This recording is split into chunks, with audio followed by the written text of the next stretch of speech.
موزوں پر مسح کرنے کی مدت کیا ہے؟ اگر بندہ موزہ پہن کر سفر میں جاتا ہے اور مدت معینہ سے پہلے وہ گھر واپس آ جاتا ہے اور مقیم ہو جاتا ہے تو اس کے لیے کیا حکم ہے؟ سب سے پہلی بات تو یہ ہے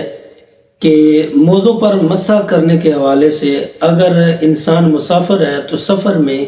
3 دن اور 3 راتیں وہ موزہ پہن سکتا ہے۔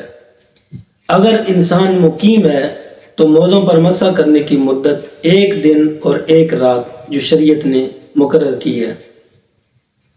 اور یہ مدت کب شروع ہوگی؟ جس وقت موزہ پہننے کے بعد پہلی مرتبہ وضو ٹوٹے گا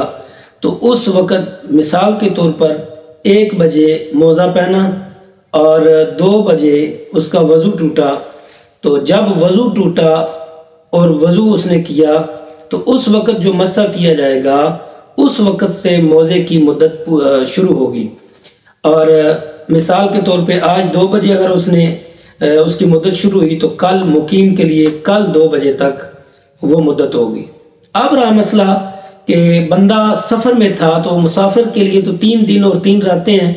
تو وہ اس سے پہلے اگر مقیم ہو جاتا ہے تو دیکھا جائے گا اگر وہ مقیم جب ہوا ہے تو اس وقت اگر 1 دن اور 1 رات مکمل ہو چکی ہے تو اسی وقت فوراً موزے اتار دیں، لیکن اگر 1 دن اور 1 رات میں بھی ٹائم باقی ہے تو وہ مدت پوری کر کے بے شک اتار لیں، لیکن جب ایک دفعہ موزہ اتار دیا جائے گا تو پھر اس پر مسح نہیں ہوگا حتیٰ کہ جب وہ نئے سرے سے وضو کر کے اس وضو میں پاؤں دھو لے۔ واللہ اعلم بالصواب۔